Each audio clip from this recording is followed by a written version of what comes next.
Okay, collectors, here we are again. This is video number 159, is that right, Ob? That's right, 159. 159, well, we're moving right along. Well, we're glad to have you, as usual, and we'll try to give you a good show today. We're going to have a number of unboxings, and I also, on our last show, we answered a lot of questions that people write in about the video, and that seemed to be a pretty popular thing, so I think that we'll do it again. You think it was alright, Ob, doing that? Yeah, sure. Yeah, people like to get answers on stuff.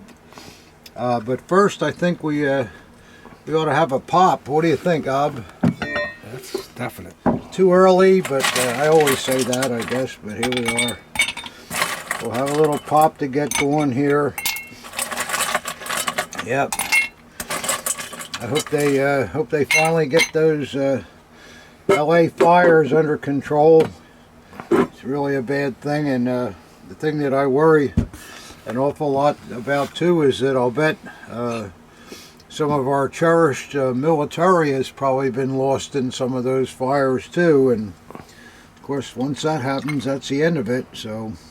But I hope it's not too bad. But some of the towns that are involved in the fires are towns that we have collectors in. I recognize them, so I just hope there's not too much damage there. But just terrible, terrible thing. Well, we'll have a little wham here, Rob. Yeah, that looks good. Mm-hmm. Yeah, Rob.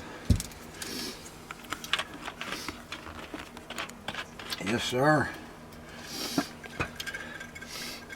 I didn't stir that up yet, Rob. That's good. A little bite there. That okay. That's good. I cleaned our punch bowl, or our ice bowl, and our stirrer here for the first time. That's only been a year or so, hasn't it? I don't know. They always say the alcohol kills the germs. At least I hope it does. So here's to you, everybody, and I hope you enjoy this episode. Ah, yeah, that's a good start. Okay, and yeah, everybody's sick around here, but the drinkers. It kills all the germs. yeah, everybody else is sick. Yeah. Oh well. I think I'll have another nice cigar here. This is a Perdomo. Perdomos are pretty well known in Cuban company. So we'll see how that one goes. I don't know if it'll be as much smoke as those Puerto Rican cigars, though. Those things were really wild. Well, we shall see. Yeah, here we go. Getting ready.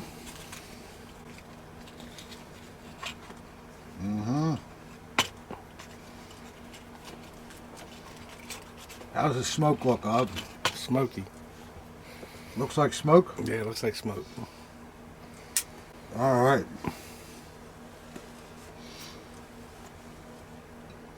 That tastes all right. Maybe not as good as those Puerto Rican cigars, though, but I like it. So we'll get going here.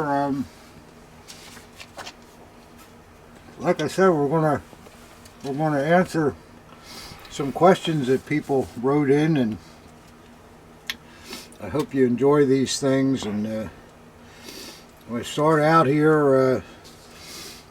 The first guy that writes his name is Duder 9879, and he says, I wish I could send you my items. I don't know what that means, guys, but for you, Duder, it's only a question of sending me an email that maybe you're going to send something, and then put it in a box, pack it well, and send it off. It's not a hard thing to do. You can use priority mail or UPS, FedEx, whatever you like to do. And maybe he's in Australia and he can't mail it. well, that could be. If you're in Australia where they prohibit these things, it's kind of. I guess you can still mail stuff out. You just can't mail stuff in. I don't know. I don't know either, but yeah. And if you're in a European country, again, it's just a matter of taking it to your local post office and make a declaration out on what you're sending. If you want to embellish it a little bit, that's fine. Nobody knows the difference. And but okay. Next, Steve Ye3PG writes, as long as the daggers, fantasy, repro, or whatever you call them, are sold as such, I can't see a problem with them. It's when unscrupulous dealers try and sell them as original, then it's wrong. Well, Steve here is referring to last week where I showed you a couple of post-war pieces. And because they were so well made, I felt that they had a place in a collection as long as you know what they are and treat them accordingly. And I see that Steve feels the same way, and of course he's right. When unscrupulous dealers sell them as original, that's a problem. But okay. Next, C.D. McClintock. The first of the day, he says, makes me wonder how many you have every day. Well, I guess he's referring to our bit of drinking, huh, Bob? I guess. Yeah, we always call it the first of the day. Well, I want to tell you guys, I guess some of you think that we do nothing but drink booze here all day, and that's just not the case. In fact, I don't drink liquor at all during the day. Although I have to admit, when I go upstairs around 4:30 or 5 o'clock, I do drink then from about 5 o'clock to dinner at 6:30, and that's all I drink every day. So what you see here, we do this not because we have to drink. We do it because we think it provides a little air of fun to the video, and it loosens us up a little bit, I guess, too. But we don't suggest that everybody drink while they're watching these videos, but I know a lot of you guys do, so that's fine too. But as I say, I only drink at night before dinner, not during the day. I remember one guy a couple years ago wrote in. I think he said, if I wanted to watch two guys get drunk for 2 hours, I could go to a bar. Well, it's true you could, but then you wouldn't see all this neat stuff that we unbox. And if it bothers you, you don't have to watch the show. We're just trying to entertain you. If we do things that you don't do yourself personally, just take it that everybody's different. And we don't mean any harm by it. So here's to you on that. Maybe we should try one without having a drink. Yeah, I wonder how that would go. We probably wouldn't even get through it. Oh boy. So, you guys, you have your own lives to lead, and you know how to lead them, and don't let me influence what you do. Same goes with the smoking. I know a lot of people don't like the smoking, and that's fine too. Okay, let's see what we got next here. Well, here's a guy writes, the camera never lies. Well, I guess when we see period photographs like we were showing last week too, that certainly is the case. But the cameras today, when we photograph things, lots of times the blade comes out much too bright, or it doesn't show off the cross grain, or things get covered in a darker area or whatever. And sometimes the camera really does lie. I think that a lot of the things that that we send out actually are nicer looking than the pictures we take, even though the pictures are fantastic. I think Ob is one of the best camera people in the business, bar none. But I think we're right, though. The camera never lies. So, all right, Bill 89 writes, "It's always nice to have a clean glass." I wonder what he means by that, Ob. You're always complaining your glass is not clean, but we say, the alcohol kills it, right? Clean glass is good. Well, I guess it is nice to have a clean glass.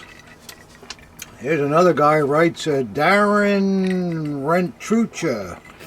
I don't care if it's dirty or clean as long as it's not empty. That's all I care about. Boy, isn't that true, Bob? Yeah, as long as it's not empty, yeah. Well, Darren writes here, 39-inch waist. Time for a diet, Mr. Whitman. Thanks for your awesome vid, guys. Well, 39-inch waist, I guess, is a little bit big. I'd rather have a 36-inch waist.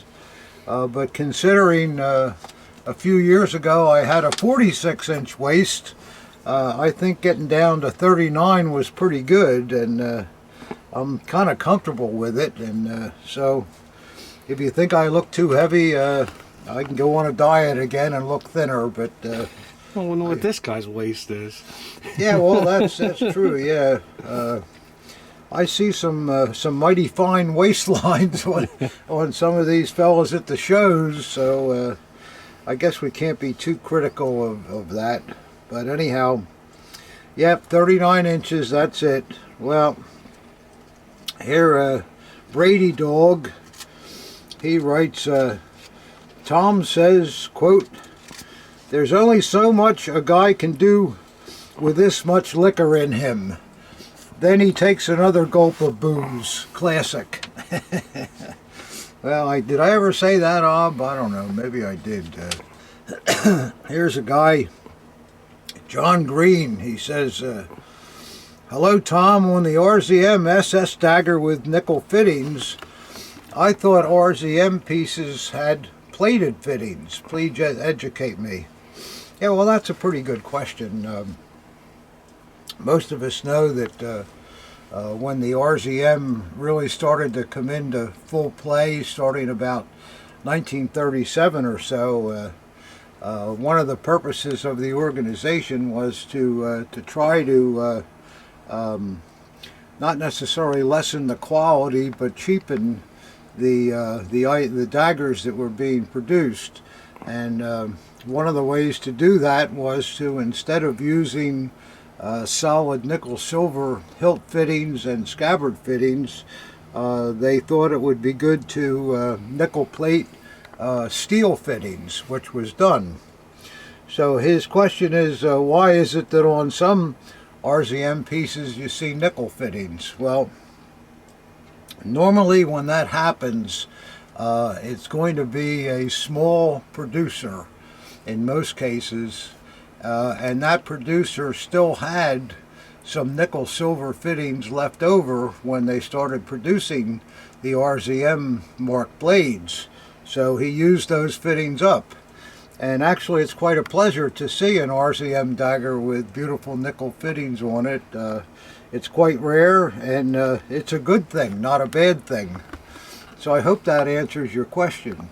Usually after, say, 1938 or so, you're not going to see hardly any nickel fittings used, because they, by that time, were pretty much used up. But you never know. You can't say never in this hobby. Okay, our next question is from Bubba98. He says, yeah, Bubba.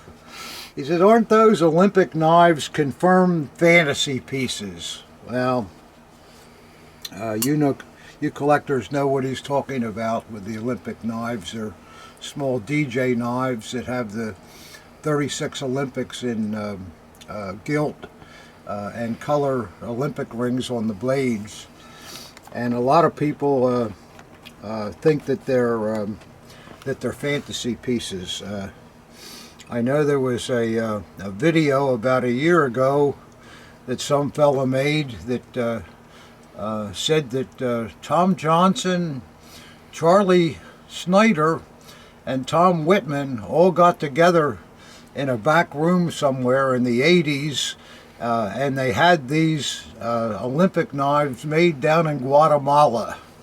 Well, you know, stuff like that is, I guess some collectors believe that, but I can honestly tell you that that never happened, and I've never even been to Guatemala. So, but I can tell you one thing about these knives, because there is controversy, and maybe I'm going to try to settle it once and for all. You collectors all knew of my my late friend Colonel Tom Johnson, and my friend Andrew Gates wrote Tom Johnson about these knives back in 2016.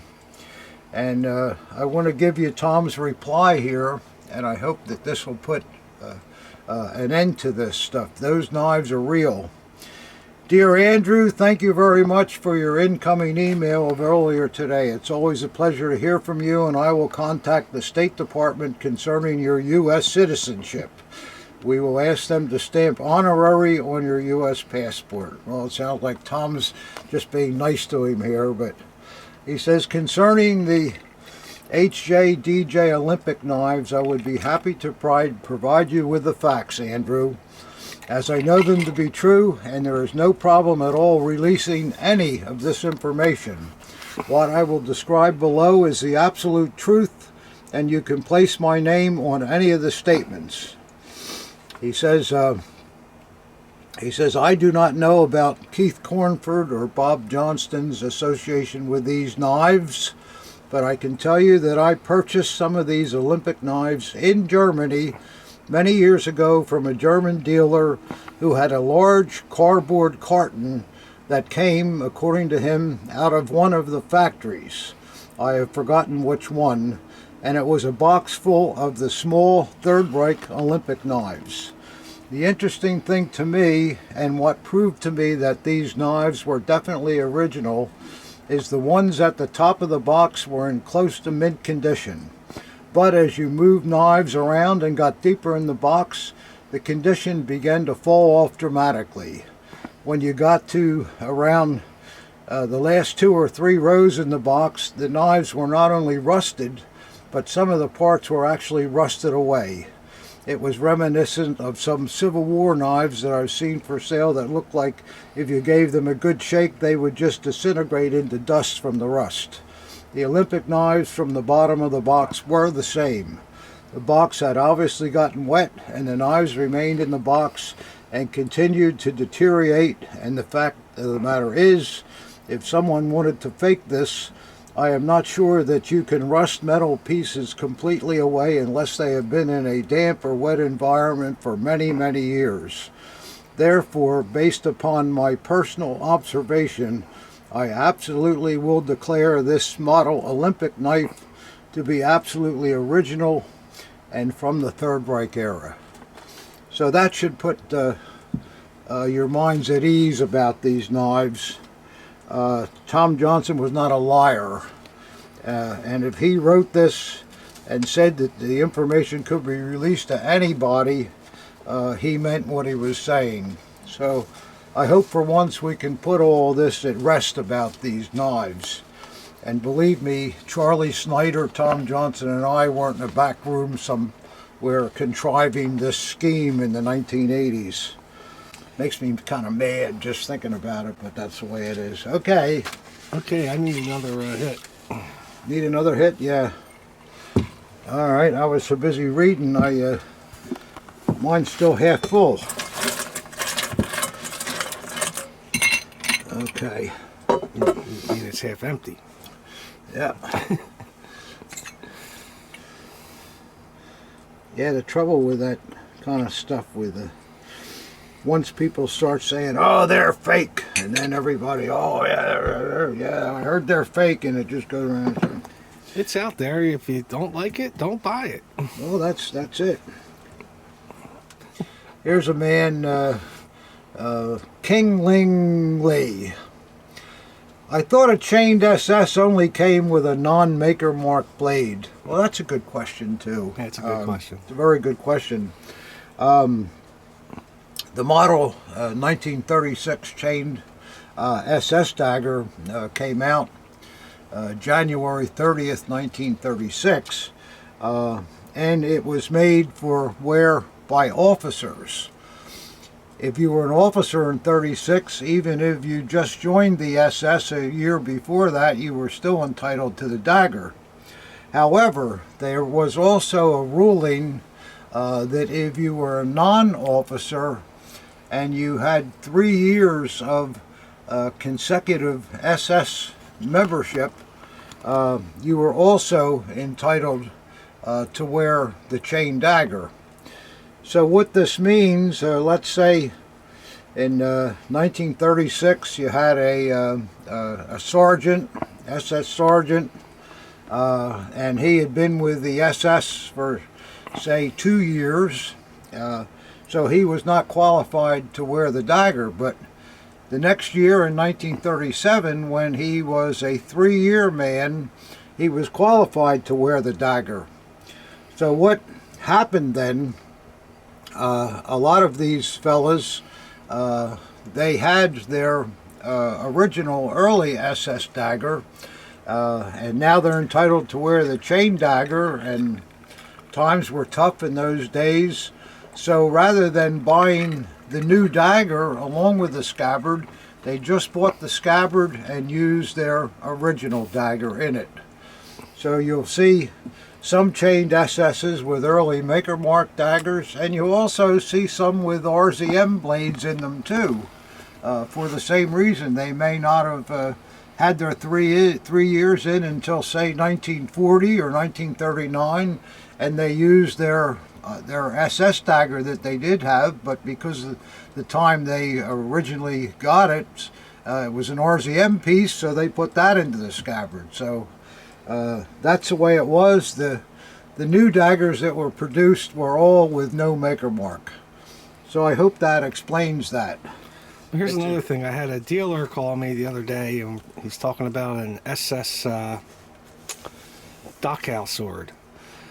And he was wondering if the bottom fitting is always pressed in, no screws at all. And I was pretty much 100% sure that only the Dachau scabbards had that. I have seen Dachau scabbards with screws on the bottom. Yeah, but there's always an exception. You know? Yeah, there's always an exception. Yeah. But most of them were pressed in. Pressed in, yeah. Yeah. And what we mean by that pressed in, the fitting itself would be heated up and placed over the end of the scabbard, and then when it cooled, it contracted. You know how metal contracts when it cools, and then it stuck there. That's how the process they did that with that. Another man says, how does one, this is a Theogil. How does one remove the dent from a scabbard? Well, it's not. That's not an easy question to answer, and dent removal is a very skilled task. It takes a number of tools of all different shapes, thicknesses, and sizes, and it's a matter of finagling around with all the tools in there till you get to just to the right point where you can tap a hammer on it and it'll start to relieve the dent. But you got to make sure that the tool's not going to put a dent in it also from the other side. So it's not something I can explain very easily. Well, you can split the side too, which happens. Yeah. But dent removal takes years of practice to get it right. It's not something that's simple to do. All right. Let's get to do some unboxing here, Rob. You up to it? Yeah. Let's see what else we got here. Where's that coming from? There's no return address on it. There's no way to tell. That's strange. I don't like Weird, I don't like the sound of that. Yeah, maybe it's something that we shouldn't be looking at. I don't know. Hope it's not a box of underwear or something. Let's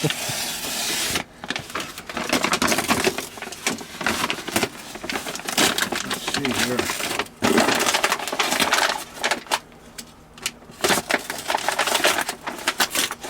Oh, there it goes.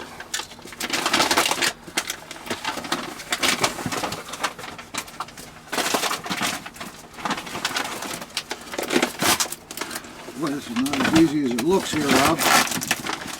Oh, there goes my cigar. Oh boy, get the fire extinguisher. Yeah, we don't want to start the Moorestown fire. Yeah, the Moorestown fire. You said if your house ever catches on fire, you're just gonna lay in bed, right? Yeah, that's it. Boy.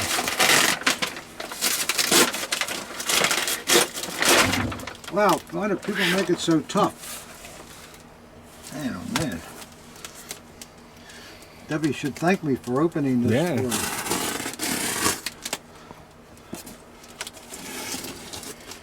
her. Okay, let's see what we got here.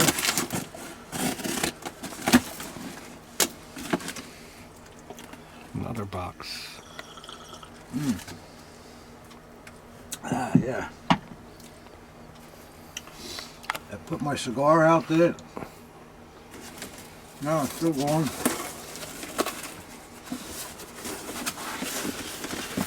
Yeah. A lot of cardboard.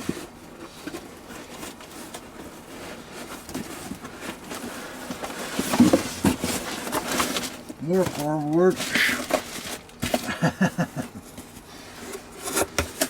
don't know what the heck this could be, huh? I think somebody's messing with us.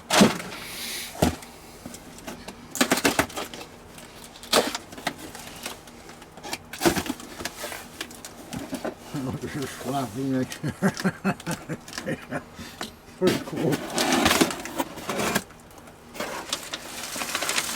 Finally. I guess. Who knows? Yeah, who knows? Looks like some kind of dish or something. Still.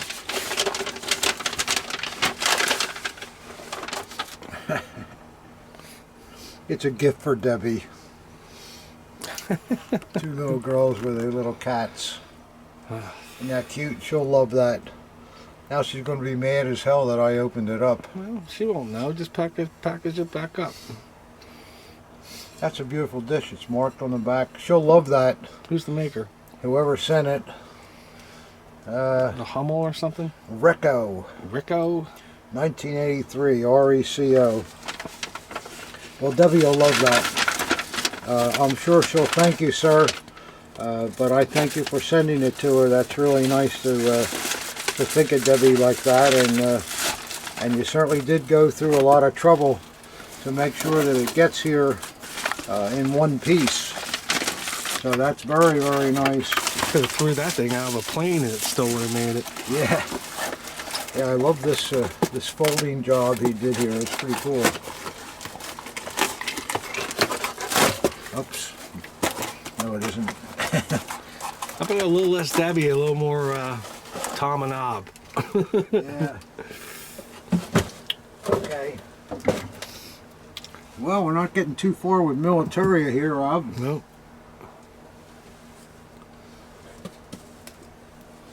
Well, let's see what we got next here. Where's that coming from?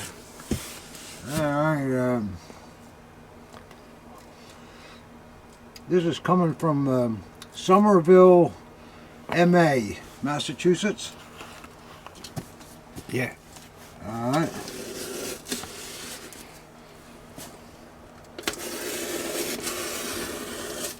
See what we got here, guys.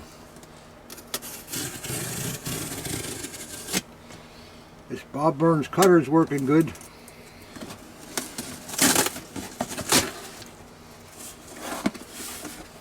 What do you got over here, Rob? Oh, these are all autographed Bob Burns cutters. Bob Burns autograph cutters. Yeah, for anybody that's interested in one of those.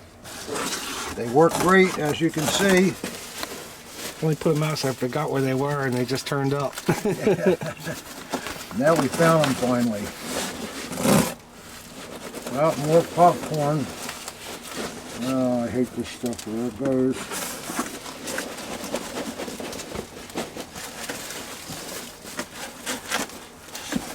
Oh my. Oh, let's see what we got here. Yeah, I guess I throw it in that box.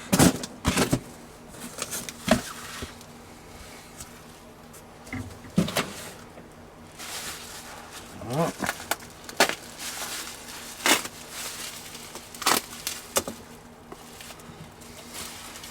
Well, the floor's all full of popcorn, no, Rob, but I guess we can. Floor's always full of popcorn. It's always full of popcorn, yeah. What do you got there? Looks like a document folder to me. I don't know. See if it'll slip out of here. I doubt it. Right, you're right. It won't. Be careful though. Yeah, it's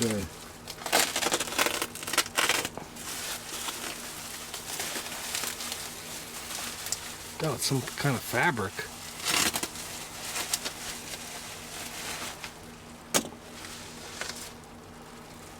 Here's a pole.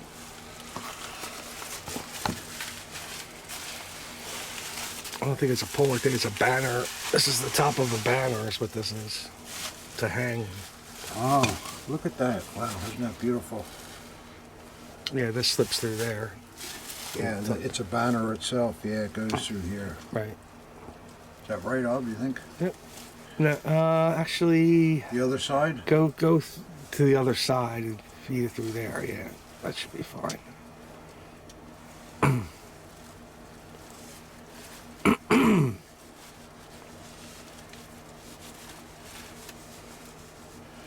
That seem right? Yeah, then you hang it like Well, you're that. supposed to put the loop through the other end, but it's fine for now. There you go. Boy, that's beautiful. For you collectors that may not know, Sum Quid is the motto of the Garde du Corps, and this was the insignia used by the Kaiser's personal guard groups. So somebody in the Garde du Corps had this in his office or whatever, and it's all wool. Looks heavy. Is it heavy? Not real heavy, No. and given the age of it, it's in perfect condition. Yeah, nothing on the back, huh? A little mothing on the back, but not on the front. How about that? Boy, that's a beautiful thing. Do you get that? Yeah, I get it. I like that a lot.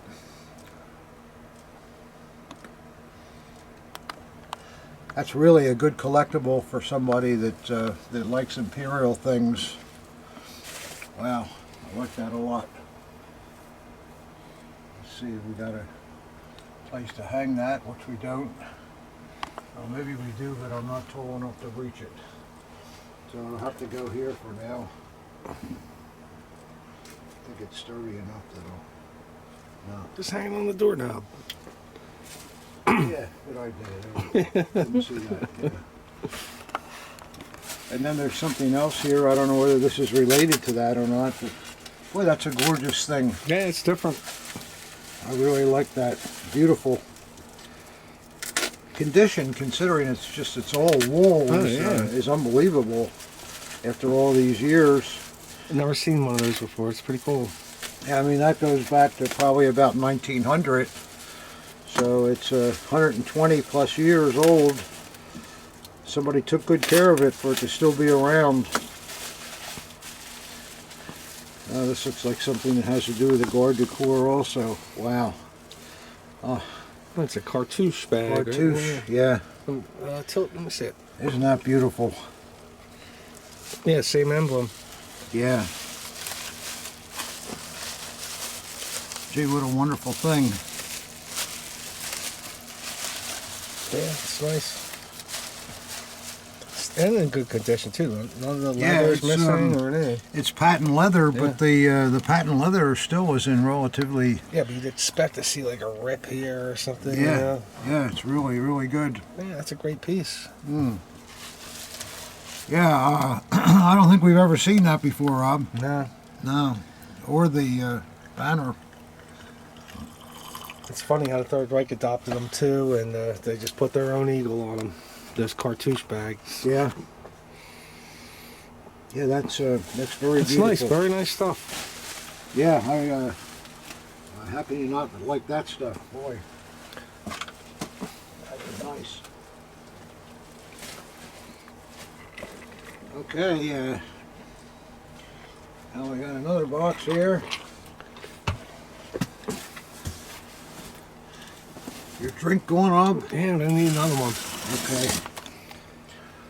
This is coming from St. Michael, Minnesota. I think we've had stuff from there before. Yeah, give me that drink up. Ding.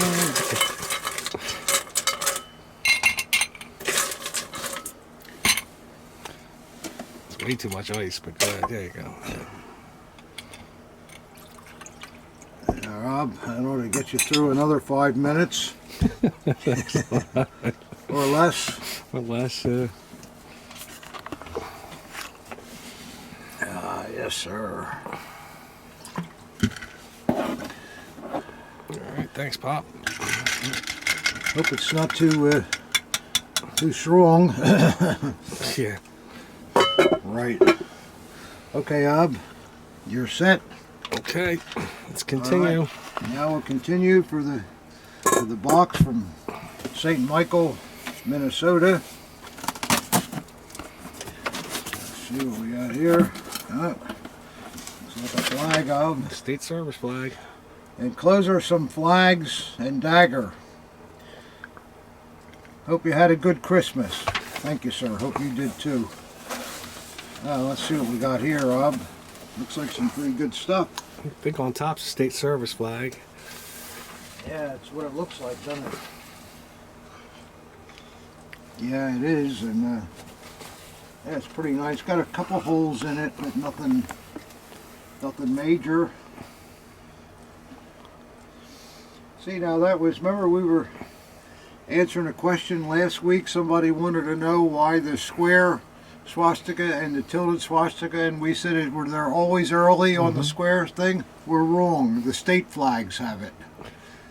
So they really never decided on which way the swaz was supposed to go.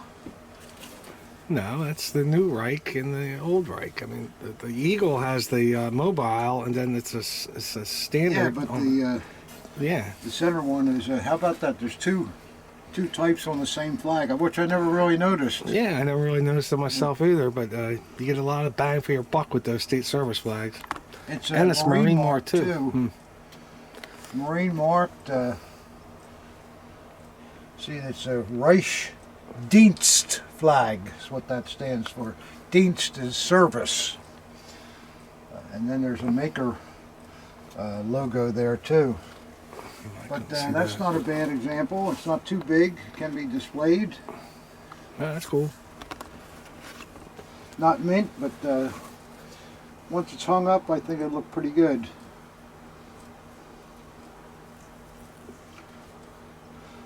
Okay.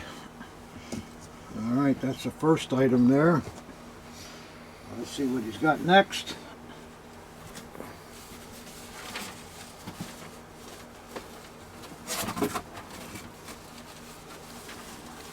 This is, this looks daggery.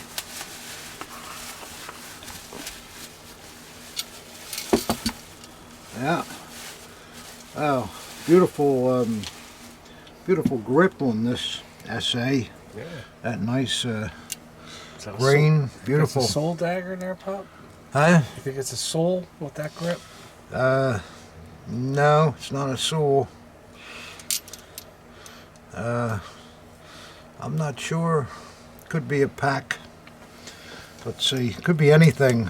It's SA marked. Notice how wide the crossguard is there. Yeah, that is wide. It's almost like the way a Christmas dagger would look. Wow, beautiful blade. Ah, Mouse and Ambron. That's always a popular maker. Yeah, that's a nice dagger.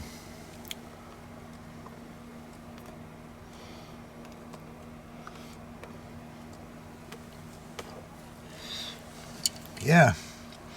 Scabbard's got a little hit here, and the anodizing's a little bit worn, but not too bad. Weird, and that top fitting too took a hit somehow.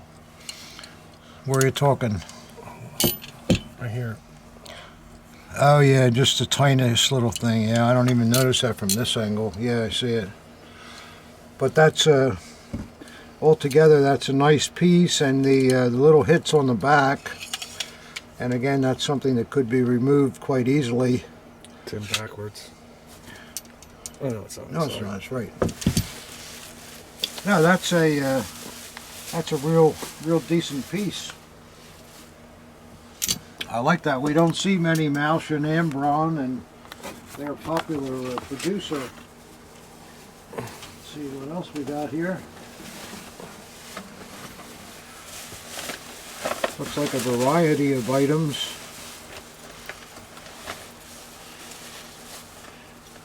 Let's see, Schum Landerkampf.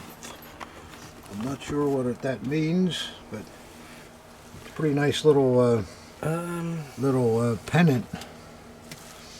It's I silk. think it's a 1937. It looks like a swimming competition, I would say. Yeah, you're probably right. Yeah, that's nice though. Against Austria before the annexation, I believe. Yeah, yeah. 37 is before the annexation. Yeah. Yeah, so it's a swim competition against the Germans, against the Austrians. Wait, there's something on the Quality is quality better though. There's something in the top corner here too. Oh, yeah, I didn't see that. Yeah, that's very cool. I like that silk. Yeah. Yeah, silk. And then here's another banner. This is a party day pennant from 1936. It's nice work in that. Yeah. Very well done. It's better than the tinny, I'll tell you that much. Yeah, beautiful work there. It's And very nice. then on the other side is the Nuremberg City. We've had armbands with that on there. Yeah. These were obviously something they would sell to people that came to the event. Yeah, it was a celebration of the event. They had Right. armbands on, pennants, and everything.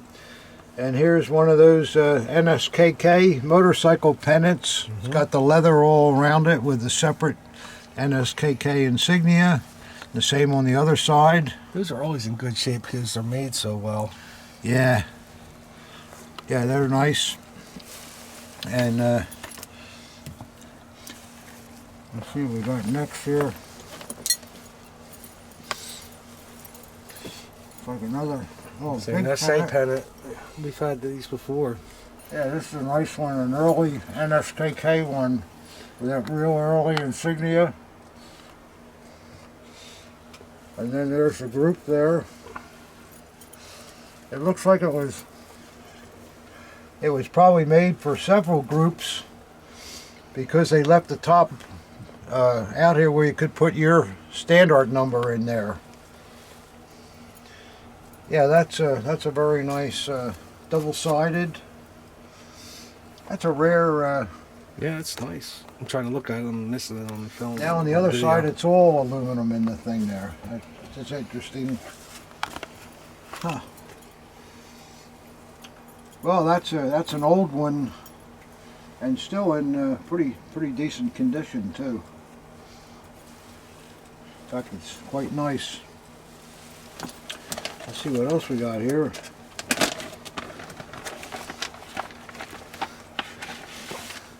These are those paper type. I wonder what this is for. I don't know. Let me see it. I think it's a lantern. Maybe it got tied. I don't know. I think it's a lantern. I don't know. I have to look at it more. But we've seen these paper NSDAP things before, and I think that's it. Okay, good box. Yeah, some interesting things there, stuff you don't see normally, and good to have. Looks like there's one other thing here too. Another flag. Let's see what this is. Oh, NSBO, Bob.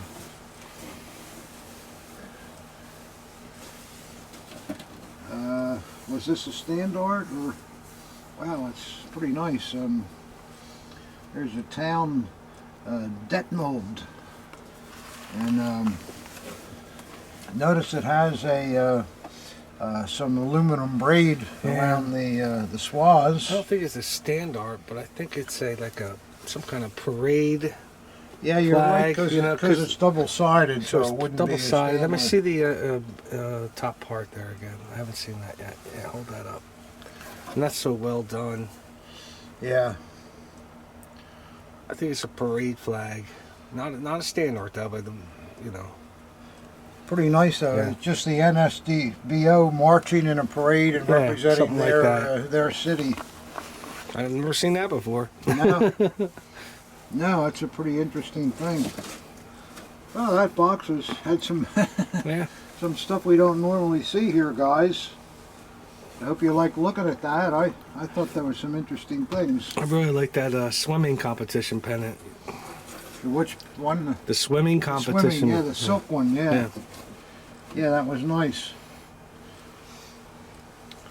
Yeah, so there's some pretty cool things. Let me try to get them back in a box here. All right, and the dagger was nice too, the Malch and Ambron.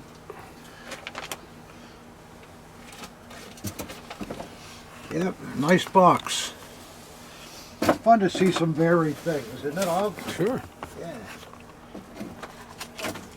Yeah, that's very nice. I like that. Well, let's see. Are we ready for this this big sword box, Ob? Sure. Where's that coming from? All right. I'm ready for a couple drags.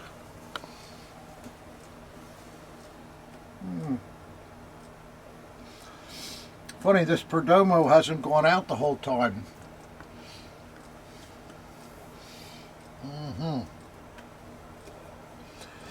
Well, let's see what we got here. Where are we coming from? This is Somerville, Mass. Also. Well, okay. Ob and me finally got this out of the box. And popcorn all over the floor, but Yeah, what that are was you a gonna tough do? one. Should have had that one on tape. It would have been funny. Oh man, I just got to get this Perdomo Rappo over here. Smoking the paper, I know, can't be good for you. The tobacco is bad enough, but if you smoke the paper too, that's not good. All right, it's pretty heavy, Ob. There must be a couple of things in here. I don't know. Well, be careful and take your Yeah. time, and we'll get to it. Yeah. Try to get some idea of how it's all retained here.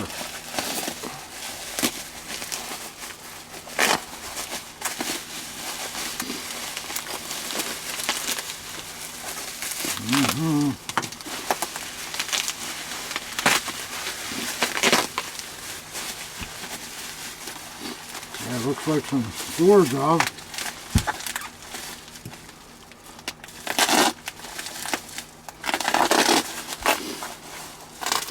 Yeah, looks like you got a bunch of them in there, Pop. Yeah, that's why it's so heavy. Bunch of things in here all together.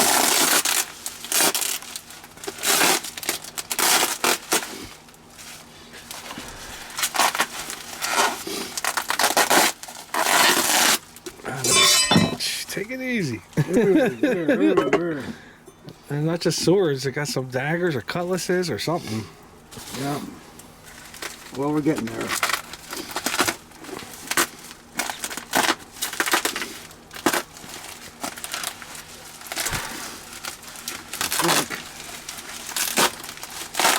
Yep, here we go.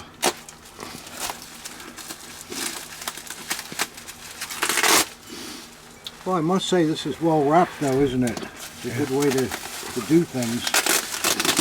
If you put everything together like that too, it takes the chances of things being dented easily and so forth because it's one big unit. I think. You think it's a good thing or a bad thing? I think it's a good thing. Especially when everything's padded in between each other, you know. Yeah, that was one tight box. You're not kidding. Well, we're not through it yet, but we're getting there.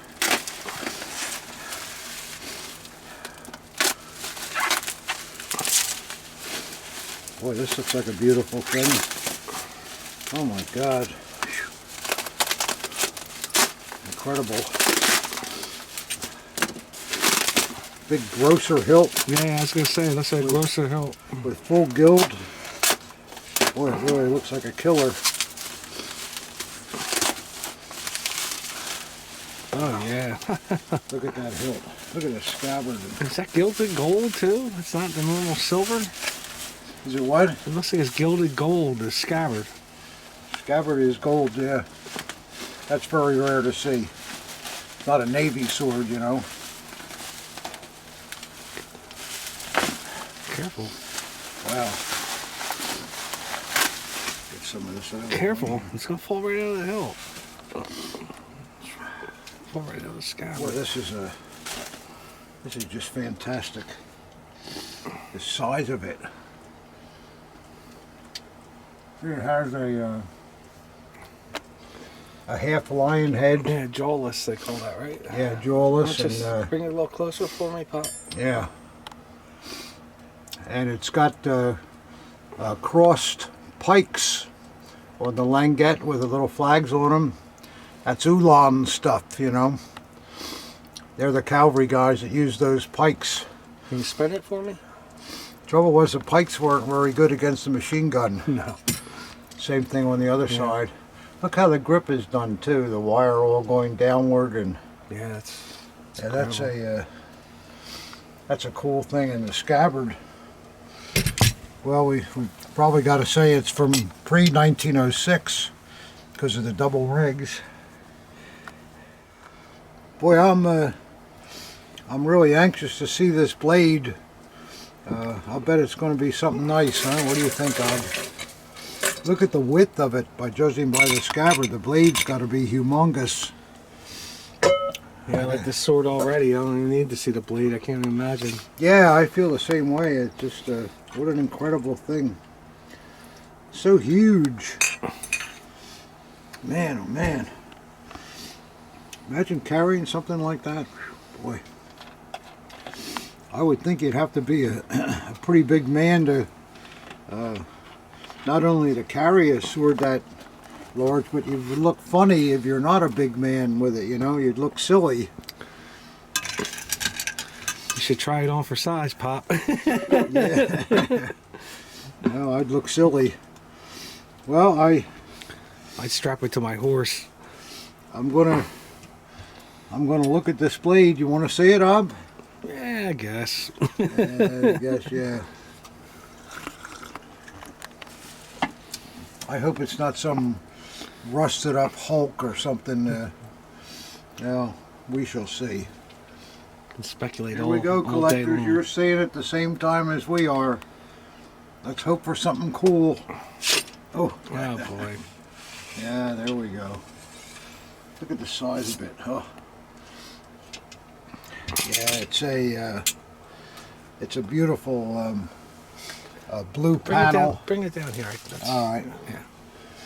Look how the end is done on it too. Yeah. The tip and the curve of it. It's curved so much more than normal blades. You know, it's curved like a Middle Eastern blade or something. Beautiful military scenes on the blue panels. Let's see what the other side looks like. Yeah, the same kind of. I get you up. Oh, sorry about that. You need a Band-Aid? No, I'm okay. Or you need a hospital visit? It wasn't that bad. Wow, what a beautiful thing, huh? Whew, man. Yeah, that's. I'm looking at the throat too. Look how the throat is done on that. Isn't that cool? Beautiful, beautiful thing. That's a nice piece. Let's see if there's any maker on it or not. Look on the spine. There might be something on the spine. No, Uh, no, the spine is, well, there's some little initials up in here. Oh. Was that your wallet? yeah, it's my wallet. I don't know how we'd ever tell what that would be, but let me just see if there's anything on the, Oh man, what's that? I don't know. You're knocking everything over with that sword. Oh, it was a scabbard. It must have been, oh yeah, the scabbard fell down. Thank goodness we have carpeting here, guys. Yeah, there's some kind of crazy maker mark in there on the other side too. I'll have to study that to see what it is. I put that thing away. You're causing much destruction with that. But this is a very early sword. I think this sword probably comes from the 1880s. Maybe it goes back to the Franco-Prussian War, 1870s. We'll have to study the maker mark on them and see if we can identify them. But Very impressive. boy, what a beautiful thing! It would have been worn like that. Yeah. Would I have looked silly wearing it? Yeah. Yeah, you have to be a really big man to wear a sword like that. Boy, that's a beautiful thing. And just imagine it survived 150 years or so now, and all the gilt's still on the hilt and all. And Yeah, until it came down here. well, this was there's no damage here because we have a carpet there. But boy, that is some beautiful thing. Wow. It weighs plenty too. Yeah. Good sword. Phew. Boy, I've never seen a sword like that. Have you, Man, that's nice. Looks like a museum piece to me. Wow. Yeah, we'll look up those marks on the Picasso and see if we can not only identify who made it, but maybe tie in the year that it was made too. I'm thinking it's a Franco-Prussian War sword. Oh, that gilded scabbard. Yeah. Never seen anything like it. Remember, you could pretty much wear whatever you could afford, you know, at the.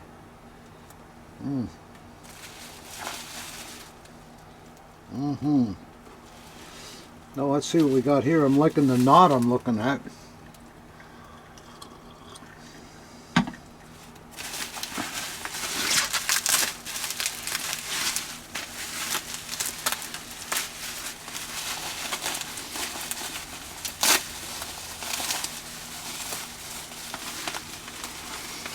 Huh. Now this is kind of an interesting thing here. That knot is that's kind of usually what we associate with a railway piece, but this is an imperial hilt. But yet the knot looks like it's been on there from day one, doesn't it? Look like that. Look at how it is and all. How do you know it's not an imperial railway bayonet? Probably. Well, I don't know. Let's see what it is. Ooh. Oh boy. Wow. The blue panel, I do not know what this says. You can show that, and maybe David Goldsmith can help us out with what that says.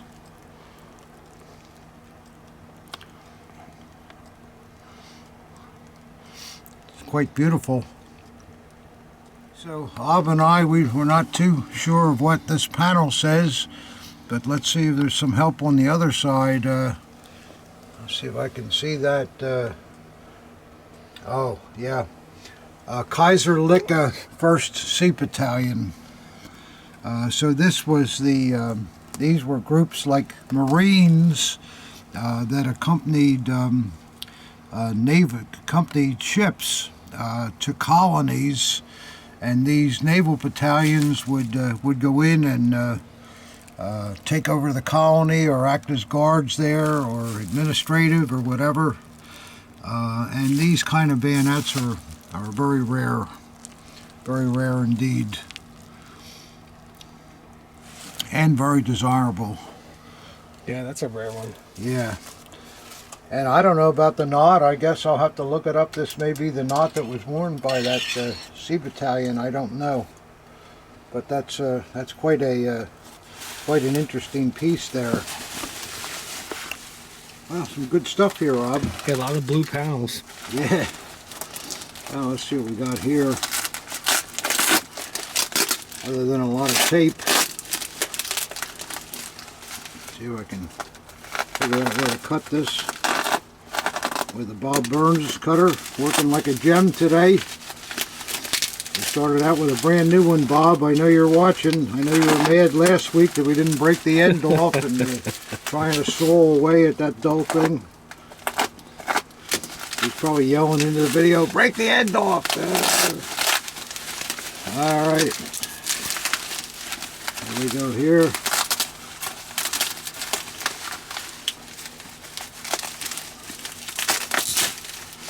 Oh, this looks nice too. Wow. Huh. Here's a bird head imperial bayonet with a Kaiser cipher on it, and it looks like some. Hold on a second. Some. What's that noise behind you? Huh?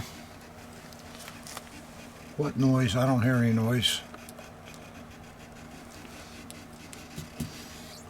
I don't know what you're talking about. Okay. Is there a fire starting? No, no, it's not a fire. I don't know. There's some weird noise going back there. All right.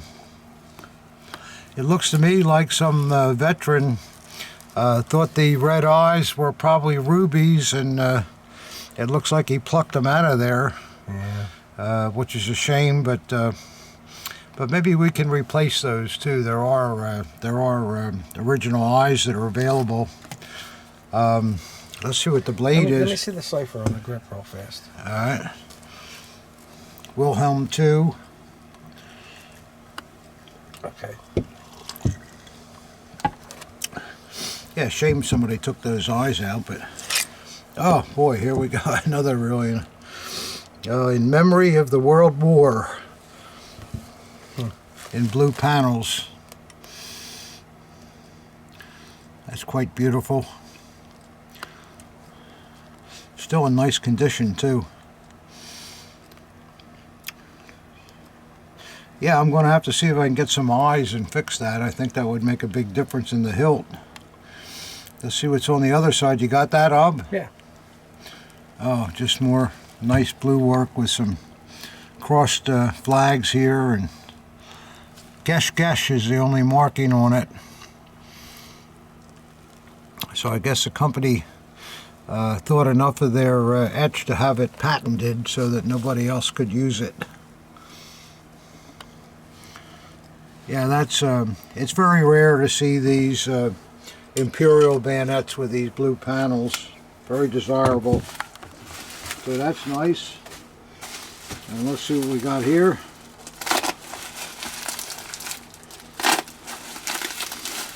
Oh, it looks like something maybe naval, Ob. Right up my line.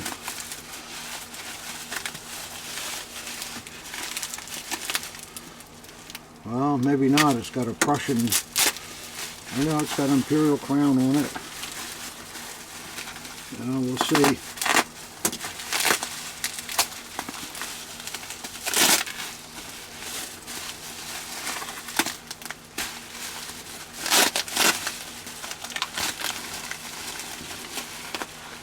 Oh, wow, this is cool. This is one of the Auto Club daggers. Oh, yeah, sure.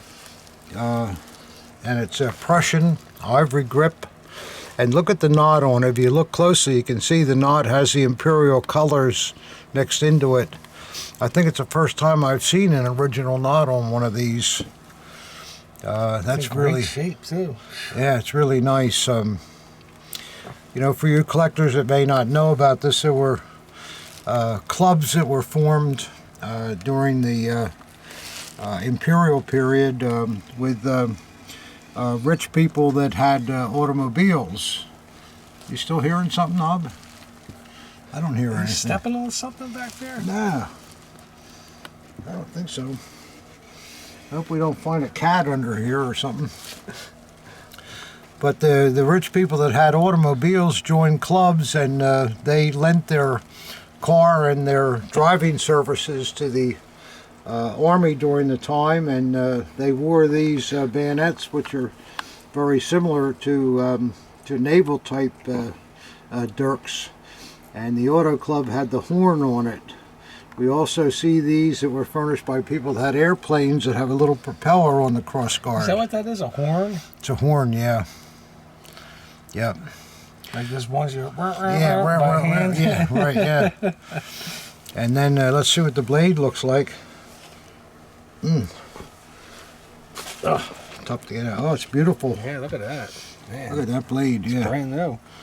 Yeah, it's a plain blade, but really, really beautifully nickel-plated, perfect condition. You have a few of these in your collection, don't you? Yeah, You I like do. these, I have a yeah. collection of auto and aero club pieces.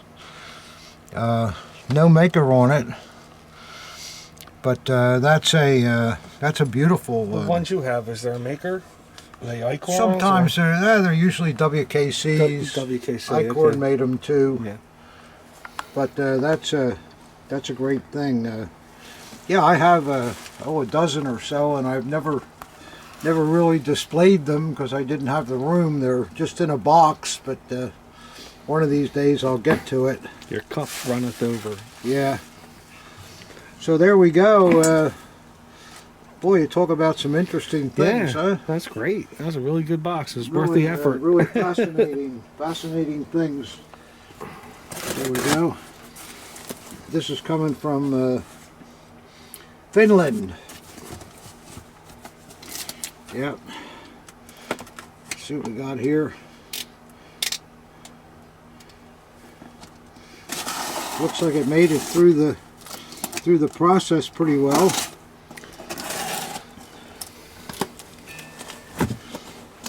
Let's see. Do it this way.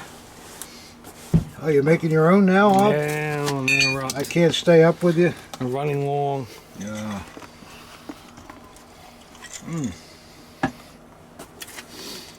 Well, let's see what we got here. Yeah. I think we broke the code here. We're getting it open.